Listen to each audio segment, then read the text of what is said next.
చిత్తూరు జిల్లా దేవలంపేటలోని అంబేద్కర్ విగ్రహానికి గుర్తు తెలియని వ్యక్తులు నిప్పు పెట్టారు. ఘటనపై దళిత సంఘాలు ఆగ్రహాన్ని వ్యక్తం చేశాయి.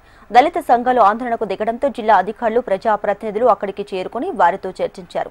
అంబేద్కర్ విగ్రహానికి నిప్పు పెట్టిన దుండగులు ఎంతటి వారైనా చట్ట ప్రకారం కఠిన చర్యలు తీసుకుంటామని పూతలపట్టు ఎమ్మెల్యే మురళీ మోహన్ హామీ ఇచ్చారు. నియోజకవర్గంలో ప్రశాంత వాతావరణాన్ని అభివృద్ధి జరుగుతున్న సమయంలో ఇలాంటి ఘటనలు జరగడం బాధాకరమన్నారు. జీడీ నెల్లూరు ఎమ్మెల్యే థామస్.